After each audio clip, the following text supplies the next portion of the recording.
好，碌出去㗎。睇下啦哇！1、2、3、喎4 ，Michelle 加油 Michelle 加油！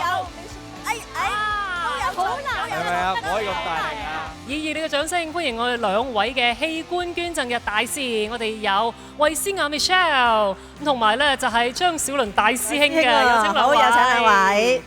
較早前咧，其實有一套電影都令到好多香港市民好反思嘅，就係《破地獄》啦。咁啊，Michelle 你係其中一位主角啦，當中你就係飾演一位救護員嘅，就即係成日都要經歷嗰啲生離死別。咁你演完呢個角色之後，其實對於人生嘅睇法會唔會特別多咗一啲覺悟呢？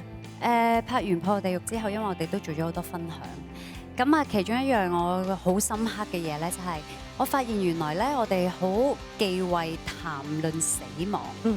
咁啊，我覺得呢個其實係唔需要忌諱嘅一個話題啦。而器官捐贈更加忌諱咧，即係可能譬如你同屋企人會講嘅時候，大家可能會覺得好似唔好談論啦咁樣。咁所以經歷過呢件事之後咧，我覺得如果你願意成為器官捐贈者咧，你一定要同屋企人講低你嘅意願，因為好多時候就係因為可能你冇講溝通唔好，咁而錯失咗一個燃點人哋生命嘅希望。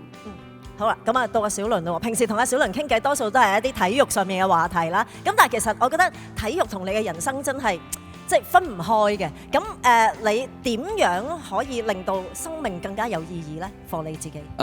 其實好似器官捐贈咁啦。咁其實我做運動亦都係將自己嘅能力嘅範圍入邊咧，去傳承俾下一代一樣啦。咁其實如果我哋喺身體有能力嘅情況之下，甚至係人總會生離死別啦。咁啊，如果有可以再將自己嘅身體一部分去延續到人哋嘅生命嘅時候咧，呢個都係一個非常之係好有意義同埋好重大一個嘅創舉嚟嘅。其實對於我嚟講，即係運動員啊嘛。咁啊，其實我覺得呢樣嘢咧係可以繼續去傳承到俾更加多人認識到呢一個嘅重要性嘅話咧，咁我相信將呢個大愛咧帶俾社會，帶俾更加多唔同年齡啊層別嘅人士去知道啦，咁啊令到呢件事咧更加去分享呢個愛啦。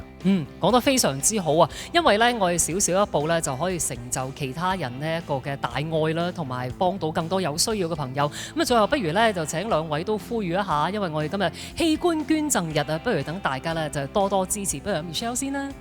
我知道而家咧現時起碼有2000幾名病人係等待緊佢嘅器官。如果可以嘅話咧，大家可以支持器官捐贈，成為器官捐贈者。咁啊，大師兄啊，有咩呼籲咧？咁當然啦，我都希望可以呼籲到我哋身邊嘅朋友啦，甚至係去鼓勵大家踏出第一步啦，去願意將呢一件事情咧去分享到俾更加多人認識器官捐贈日啦。咁大家了解多啲唔同嘅資訊嘅時候咧，當你真係有意願去踏出呢一步嘅時候咧，就更加容易，更加去接受到呢一個嘅目的啦。